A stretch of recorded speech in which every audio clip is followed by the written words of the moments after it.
So steroid creams வந்து it is a prescription based cream.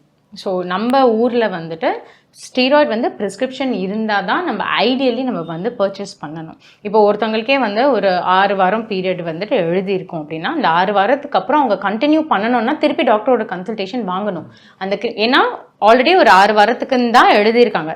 So அதுக்கு மேலே வந்து நீங்கள் கண்டினியூ பண்ணணும்னா அவங்க வந்து உங்களுக்கு எப்படி இருந்தாலும் ஒரு ரிவ்யூக்கு வர சொல்லியிருப்பாங்க.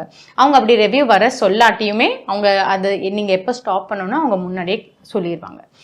நீங்கள் அதுக்கு மீறி அதை யூஸ் பண்ணும்போது தான் நிறைய பேருக்கு அந்த பின் விளைவுகள் வந்து வரும். இன்னொன்று இந்த ஃபேர்னஸ்க்காக இந்த ஸ்டீராய்டு அப்யூஸ் வந்து எப்படின்னா ஃப்ரெண்டுக்கு சொல்கிறது, நெய்பருக்கு சொல்கிறது. ஸோ நான் யூஸ் பண்ணேன் எனக்கு ஸோ அவங்களுக்கு மேபி மங்கு மாதிரி ஏதாச்சும் ஒரு கண்டிஷன் இருந்திருக்கலாம்.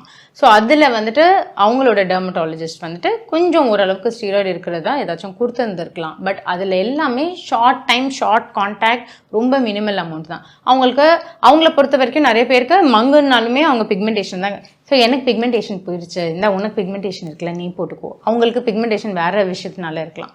ஸோ அந்த மாதிரி போடும்போது என்ன ஆகும்னா ஒன்று ஒன்ஸ் தே ஸ்டார்ட் அப்ளாயிங் அந்த ஃபேர்னஸ் ஏன் வருதுன்னா உங்களுக்கு வந்துட்டு ஸ்கின் வந்து தின் ஆகிட்டே இருக்கும். ஸோ அண்ட் ஸ்கின்னோட ரீஜென்ரேஷன் கெப்பாசிட்டி போயிடும், நீங்கள் யூஸ் பண்ண போயிடும். ஸோ அதனால் என்னென்னா அப்படியே நல்லா வெள்ளையாக அப்படியே ஸ்கின் ஆகிட்டு நல்லா அப்படியே சில பேர் வந்து பார்த்திங்கன்னா ரெட்டாக இருப்பாங்க. அது ஏன்னா நல்ல பிளட் வெசல்ஸ் வந்துட்டு ஸ்கின்னில் இருக்கிற பிளட் வெசல்ஸ்லாம் நல்லா தெரியும் அவங்களுக்கு. ஸோ அண்ட் அதை இன்னும் சன் எக்ஸ்போஜர் ஆகும்போது இன்னும் it will become even more red. And this is a very wrong way to use a steroid cream. So நம்ம இப்போ ஸ்டீராய்ட் வந்துட்டு நாங்கள் கொடுக்குறோன்னா நிறைய கண்டிஷன்ஸுக்கு கொடுப்போம். சொரியாசிஸ்க்கு கொடுப்போம், எக்ஸிமாக்கு கொடுப்போம்.